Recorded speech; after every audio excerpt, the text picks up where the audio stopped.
जय माता दी। आप सभी का हमारे YouTube चैनल पर हार्दिक स्वागत है। आज सुने श्रीमद् देवी भागवत महापुराण कथा अध्याय 1 अध्याय 2 का पाठ। यदि आपको कथा अच्छी लगे तो प्लीज़ लाइक अवश्य करें, कमेंट्स में जय माता दी अवश्य लिखें। आइए कथा को शुरू करते हैं।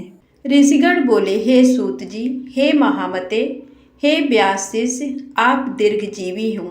आप हम लोगों को नानाविध पुण्य प्रदायिनी एवं मनोहारिणी कथाएं सुनाते रहते हैं। हम लोग अब ऐसी परम पावन कथा सुनना चाहते हैं जो बिना प्रयास के ही मनुष्यों को भोग एवं मोक्ष प्रदान करने में पूर्ण रूप से सहायक हो। हे महाभाग, अतः आप उस कथा का वर्णन करें जिसके द्वारा मानव कलयुग में भी सिद्धियां प्राप्त कर ले, क्योंकि हम आपसे बढ़कर किसी अन्य को नहीं जानते हैं जो हमारी शंकाओं का निवारण कर सके। सूत जी बोले, हे महाभाग ऋषियों, आप लोगों ने लोक कल्याण की भावना से अत्यंत उत्तम प्रश्न किया है। अतः मैं आप सभी के लिए समस्त शास्त्रों का जो सार है उसे पूर्ण रूप से बताऊंगा। समस्त तीर्थ, पुराण और व्रत अपनी श्रेष्ठता का वर्णन करते हुए तभी तक गर्जना करते हैं जब तक मनुष्य श्रीमद् देवी भागवत का सम्यक रूप से श्रवण नहीं कर लेते। मनुष्यों के लिए पाप रूपी अरण्य तभी तक दुखप्रद एवं कंटकमय रहता है जब तक श्रीमद् देवी भागवत रूपी परशु कुठार उपलब्ध नहीं हो जाता। ऋषिगण बोले, हे वक्ताओं में श्रेष्ठ महाभाग सूत जी, आप हमें बताएं कि वह श्रीमद् देवी भागवत महापुराण कैसा है और उसके श्रवण की विधि क्या है। उस पुराण को कितने दिनों में सुनना चाहिए, उसके श्रवण की अवधि में पूजन विधान क्या है, प्राचीन काल में किन किन मनुष्यों ने इसे सुना और उनकी कौन कौन सी कामनाएं पूर्ण हुई। सूत जी बोले, प्राचीन काल में पराशर ऋषि द्वारा सत्यवती के गर्भ से विष्णु के अंश स्वरूप मुनि व्यास उत्पन्न हुए, जिन्होंने वेदों का 4 विभाग करके उन्हें अपने शिष्यों को पढ़ाया। पतितों, ब्राह्मणाधमों, वेदाध्ययन के अनाधिकारियों, स्त्रियों एवं दूषित बुद्धि वाले मनुष्यों को धर्म का ज्ञान कैसे हो, मन में ऐसा विचार करके भगवान बादरायण व्यास जी ने उनके धर्म ज्ञानार्थ पुराण संहिता का प्रणयन किया। उन भगवान व्यास मुनि ने 18 पुराणों एवं महाभारत का प्रणयन करके सर्वप्रथम मुझे ही पढ़ाया। उन पुराणों में श्रीमद् देवी भागवत पुराण भोग एवं मोक्ष को देने वाला है।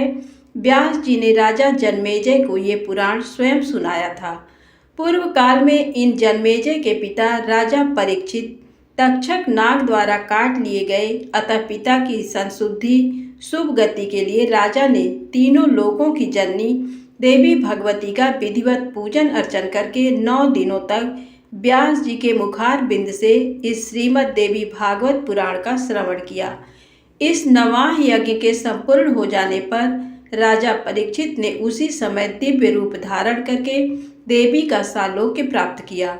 राजा जन्मेजय अपने पिता की दिव्य गति देखकर और महर्षि वेद व्यास की विधिवत पूजा करके परम प्रसन्न हुए।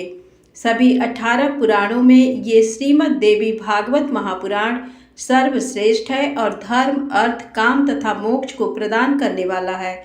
जो लोग सदा भक्ति श्रद्धा पूर्वक श्रीमद् देवी भागवत की कथा सुनते हैं उन्हें सिद्धि प्राप्त होने में रंच मात्र भी विलंब नहीं होता।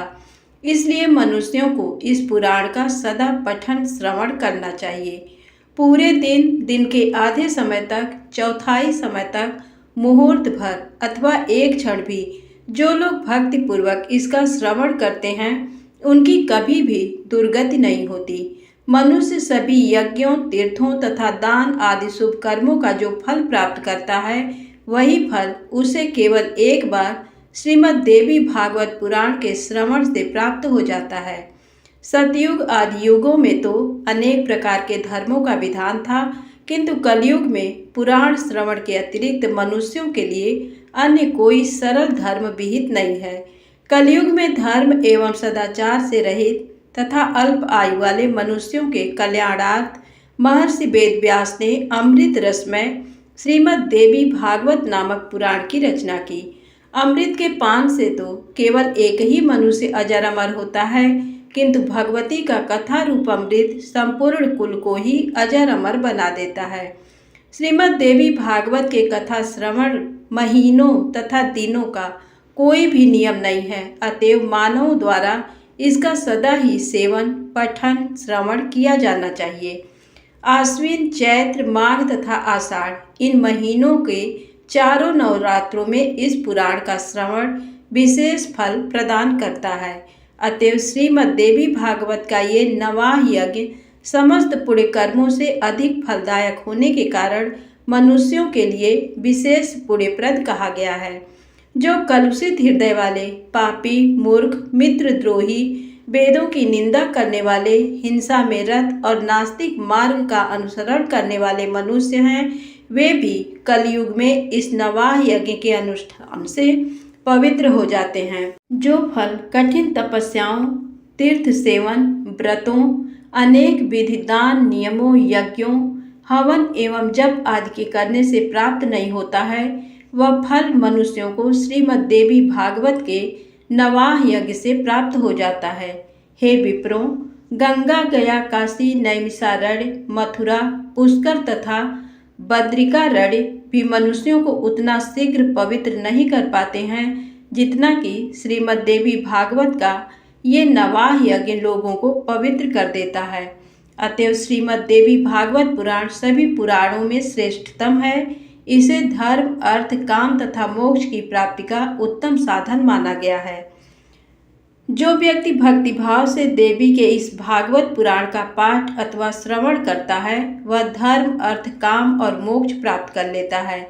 इस श्रीमद् देवी भागवत पुराण के श्रवण से वसुदेव जी प्रसेन को खोजने के लिए गए हुए और बहुत समय तक न लौटे हुए अपने प्रिय पुत्र श्री कृष्ण को प्राप्त करके प्रसन्न हुए। जो मनुष्य भक्तिपूर्वक इस श्रीमद् देवी भागवत पुराण की कथा को पढ़ता है तथा इसका श्रवण करता है, वह भोग तथा मोक्ष दोनों प्राप्त कर लेता है। अमृत स्वरूप इस श्रीमद् देवी भागवत के श्रवण से पुत्रहीन मनुष्य पुत्रवान हो जाता है, दरिद्र व्यक्ति धन से संपन्न हो जाता है तथा रोगग्रस्त मनुष्य रोग से मुक्त हो जाता है। बंध्या स्त्री, एक संतान वाली स्त्री अथवा वह स्त्री जिसकी संतान पैदा होकर मर जाती हो, वे भी श्रीमद् देवी भागवत पुराण सुनकर दीर्घ आयु वाला पुत्र प्राप्त करती है। जिस घर में नित्य श्रीमद् देवी भागवत पुराण का पूजन किया जाता है, वह घर तीर्थ स्वरूप हो जाता है तथा उसमें निवास करने वाले लोगों के पापों का नाश हो जाता है। जो मनुष्य अष्टमी, नवमी अथवा चतुर्दशी तिथियों को श्रद्धापूर्वक इसे पढ़ता या सुनता है, वह परम सिद्धि को प्राप्त करता है। इस श्रीमद् देवी भागवत महापुराण का पाठ करने वाला ब्राह्मण वेद वेत्ताओं में अग्रगण्य हो जाता है, क्षत्रिय राजा हो जाता है, वैश्य धन संपदा से संपन्न हो जाता है और शूद्र भी इसके श्रवण मात्र से अपने कुल, बंधु बांधवों के बीच श्रेष्ठता प्राप्त कर लेता है। ऋषिगण बोले, महाभाग वसुदेव जी ने अपने पुत्र को किस प्रकार प्राप्त किया और वन में भ्रमण करते हुए श्री कृष्ण ने प्रसेन को कैसे खोजा?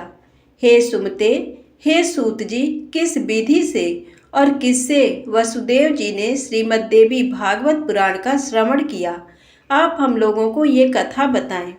सूत जी बोले, भोजवंशी सत्राजित द्वारकापुरी में आनंद पूर्वक निवास करता हुआ सूर्य की आराधना में तत्पर रहता था। वह सूर्य का परम भक्त एवं उनका मित्र था। कुछ समय के पश्चात सूर्यदेव उसके ऊपर प्रसन्न हो गए और उन्होंने उसे अपने लोक का दर्शन कराया। उसकी भक्ति तथा प्रेम से अत्यंत प्रसन्न हुए भगवान सूर्य ने सत्राजित को स्यमंतक मणि दे दी और वह उस मणि को अपने गले में धारण किए हुए द्वारका आ गया।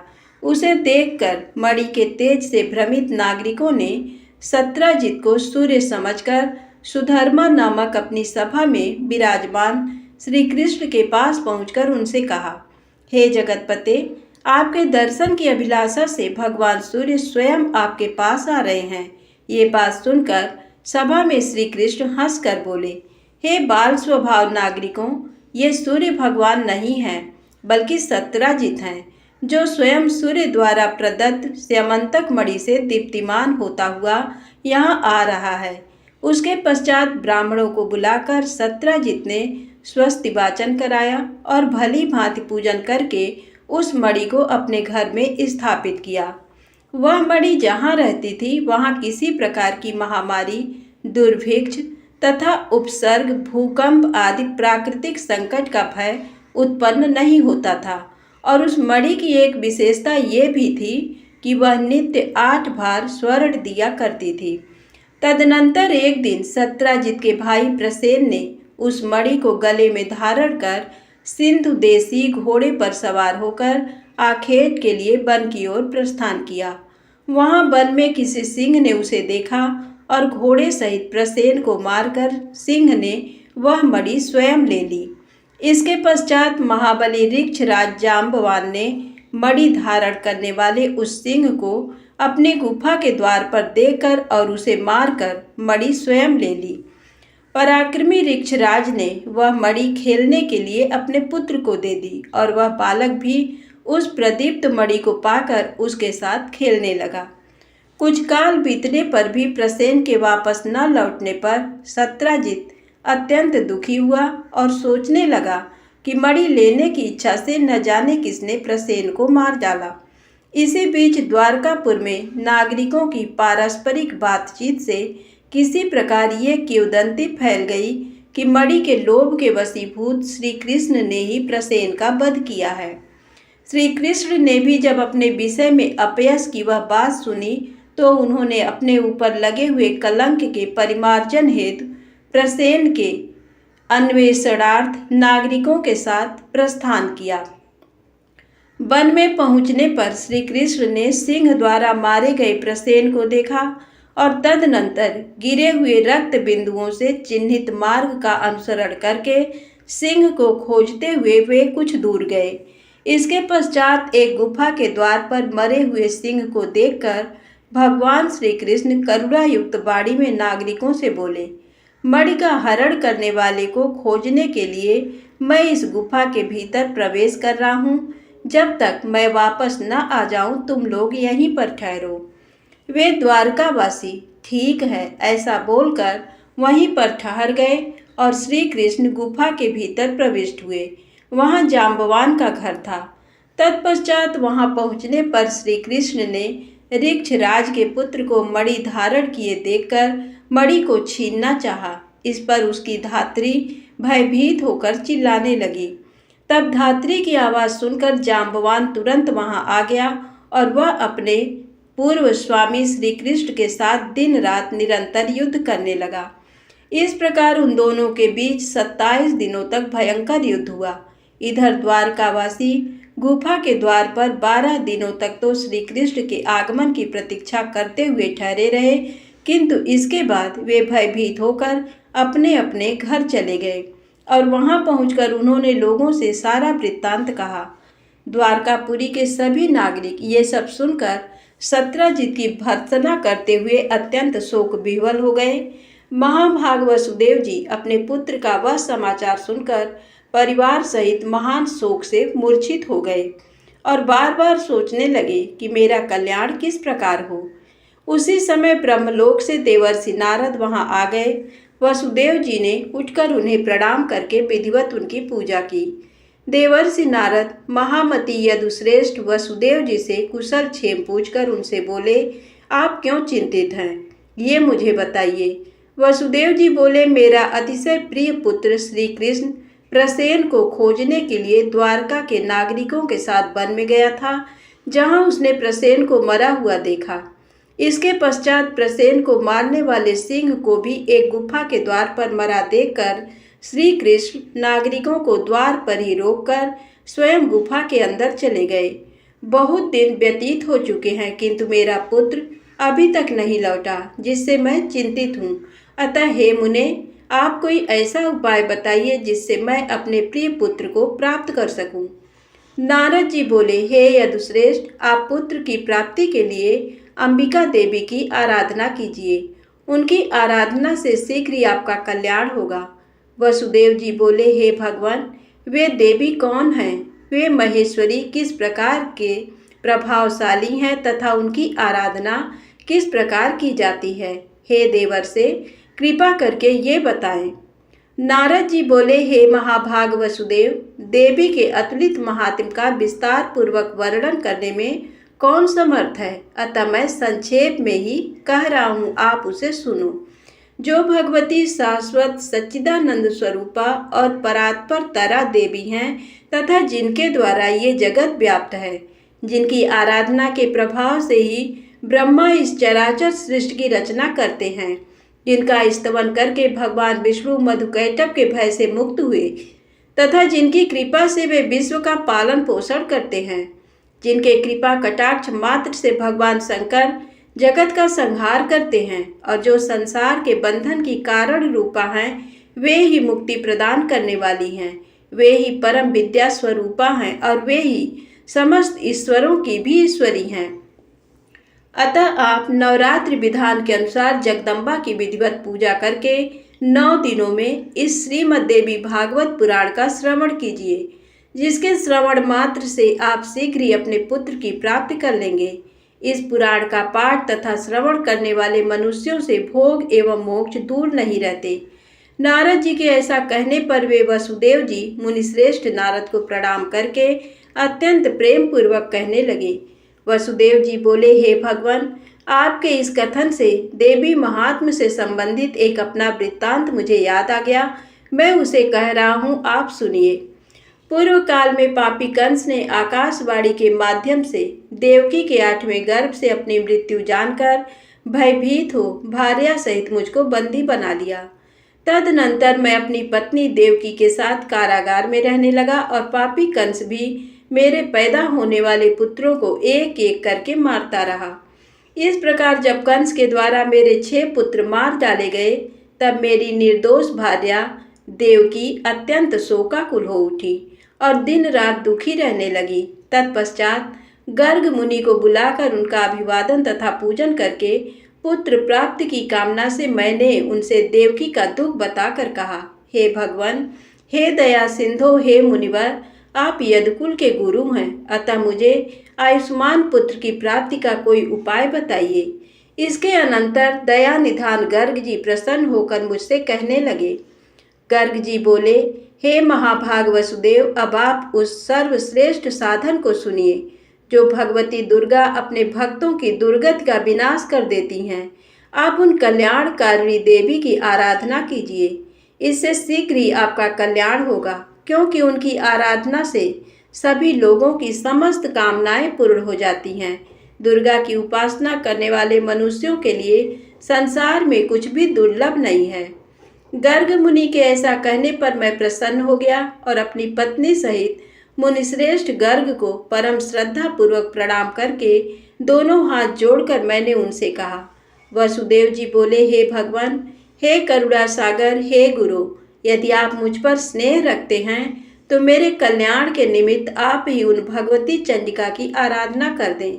मैं तो कंस के घर में बंदी रहने के कारण कुछ भी कर सकने में समर्थ नहीं हूँ, अतः हे महामते, अब आप ही इस दुख सागर से मेरा उद्धार कीजिए। मेरे इस प्रकार कहने पर वे मुनिश्रेष्ठ प्रसन्न होकर बोले, हे वसुदेव, आपकी प्रीति के कारण मैं आपका कल्याण करूँगा। मेरे द्वारा प्रीतिपूर्वक प्रार्थना किए जाने के उपरांत गर्ग मुनि देवी दुर्गा की आराधना की इच्छा से ब्राह्मणों के साथ विंध्य पर्वत पर चले गए। वहां जाकर जप एवं पाठ में तत्पर रहते हुए गर्ग मुनि जगत की मातृ स्वरूपा और भक्तों की कामनाओं को पूर्ण करने वाली भगवती की आराधना करने लगे। जब पूजा आदि अनुष्ठानों की समाप्ति के पश्चात आकाशवाणी हुई कि हे मुने, मैं प्रसन्न हो गई हूँ, अतएव तुम्हारे कार्य की सिद्धि होगी। समस्त प्रकार के पाप एवं अनाचार स्वरूप पृथ्वी के भार का नाश करने के लिए मुझसे प्रेरणा प्राप्त कर स्वयं भगवान विष्णु अपने अंश से वसुदेव की भार्या देवकी के गर्भ से अवतार लेंगे। कंस के भय से वसुदेव जी उस शिशु को लेकर शीघ्र ही गोकुल में नंद के घर पहुंचा देंगे और वहां से यशोदा की कन्या को लाकर अपने घर में राजा कंस को दे देंगे। तब कंस उस कन्या को मारने के लिए उसे पृथ्वी पर पटक देगा। तदनंतर उसके हाथ से छूटकर मेरी अंश स्वरूपा व कन्या तत्क्षण अलौकिक रूप धारण करके विंध्य पर्वत पर चली जाएगी और निरंतर जगत का कल्याण करेगी। इस प्रकार उस आकाशवाणी को सुनकर गर्ग मुनि भगवती जगदम्बा को प्रणाम करके प्रसन्न मन से मथुरापुरी आ गए। आचार्य गर्ग के मुख से महादेवी के वरदान की बात सुनकर मैं पत्नी सहित अत्यंत प्रसन्न हुआ और परम आनंद विभोर हो उठा। तभी से मैं देवी के अत्युत्तम महात्म को जान रहा हूँ और हे देवर से आज भी आपके मुखार बिंद से मैंने वही देवी महात्म सुना है। अतः हे प्रभु, अब आप ही मुझे श्रीमद् देवी भागवत सुनाइए। हे दयानिधान, मेरे सौभाग्य से ही आप यहाँ पधारे हुए हैं। वसुदेव जी का वचन सुनकर प्रसन्न मन वाले नारद जी ने शुभ दिन एवं शुभ नक्षत्र में श्रीमद् देवी भागवत की कथा आरंभ की। कथा में आने वाली विघ्न बाधाओं के समनार्थ ब्राह्मण देवी के नवाक्षर ओम ऐं ह्रीं क्लीं चामुंडाय विजय मंत्र का जप तथा मार्कंडेय पुराण में वर्णित देवी स्तोत्र का पाठ करने लगे। प्रथम स्कंद के आरंभ से ही वसुदेव जी देवर्षि नारद के मुख से निःसृत अमृत स्वरूप श्रीमद् देवी भागवत पुराण का भक्तिपूर्वक श्रवण करने लगे। 9वें दिन कथा की समाप्ति होने पर महामनस्वी वसुदेव जी ने श्रीमद् देवी भागवत ग्रंथ तथा कथावाचक दोनों की प्रसन्नता पूर्वक पूजा की। उधर कंदरा में श्री कृष्ण तथा जाम्बवान के बीच चल रहे युद्ध में श्री कृष्ण के मुष्टिका प्रहारों से जाम्बवान का शरीर अत्यंत शिथिल पड़ गया था। उसी समय जाम्बवान को भी पूर्व काल की घटनाएं याद आ गई और भगवान श्री कृष्ण को परम भक्ति के साथ प्रणाम करके अपने अपराध के लिए क्षमा याचना करते हुए उसने श्री कृष्ण से कहा, अब मुझे ज्ञात हो गया कि आप रघुश्रेष्ठ श्री राम ही हैं, जिनके भयंकर कोप से सागर तथा लंका नगरी दोनों क्षुब्ध हो गए थे और रावण अपने बंधु बांधवों सहित मारा गया था। हे कृष्ण, वे राम आप ही हैं, अतः मेरी धृष्टता को क्षमा करें। मैं आपका सर्वथा सेवक हूँ, अतएव मेरे योग्य जो भी कार्य हो उसके लिए मुझे आदेश दीजिए। जाम्बवान का वचन सुनकर जगतपति श्री कृष्ण बोले, हे ऋक्षराज, मणि प्राप्त करने के लिए हम लोग इस कंदरा में आए हुए हैं। तत्पश्चात ऋक्षराज जाम्बवान ने श्री कृष्ण की विधिवत पूजा करके स्यमंतक मणि तथा अपनी पुत्री जाम्बवती उन्हें प्रसन्नता पूर्वक अर्पित कर दी। श्री कृष्ण ने जाम्बवती को पत्नी के रूप में अंगीकार करके मणि को गले में धारण कर लिया और ऋक्षराज जाम्बवान से विदा लेकर वे द्वारकापुरी के लिए प्रस्थित हुए। उधर द्वारका में उदार हृदय श्री वसुदेव जी ने श्रीमद् देवी भागवत पुराण कथा की समाप्ति के दिन ब्राह्मणों को भोजन कराया तथा नाना विधि दक्षिणाओं से उन्हें संतुष्ट किया। जिस समय वे ब्राह्मण वसुदेव को आशीर्वचन प्रदान कर रहे थे, उसी समय भगवान श्री कृष्ण मणि धारण किए हुए पत्नी जाम्बवती के साथ वहां आ पहुँचे। भार्या सहित भगवान श्री कृष्ण को देखकर वसुदेव जी तथा उपस्थित जन समूह की आंखें हर्षातिरेक से अश्रु से परिपूर्ण हो गईं और वे परम आनंदित हुए। देवर्षि नारद भी श्री कृष्ण के आगमन से हर्षित हुए और उन्होंने वसुदेव जी तथा श्री कृष्ण से विदा लेकर ब्रह्म सभा के लिए प्रस्थान किया। जो मनुष्य निष्कपट भक्ति एवं शुद्ध हृदय से भगवान के इस विख्यात तथा कलंक नाशक चरित्र का पाठ एवं श्रवण करता है, वह पूर्ण सुखी हो जाता है। जगत में उसकी सभी कामनाएं पूर्ण हो जाती हैं तथा मृत्यु के अनंतर वह मोक्ष पद प्राप्त करता है। तो आज की कथा यही समाप्त होती है। यदि आपको कथा अच्छी लगी हो तो प्लीज़ लाइक अवश्य करें, चैनल को सब्सक्राइब करें, कमेंट्स में जय माता दी अवश्य लिखें। जय माता दी, जय भोलेनाथ।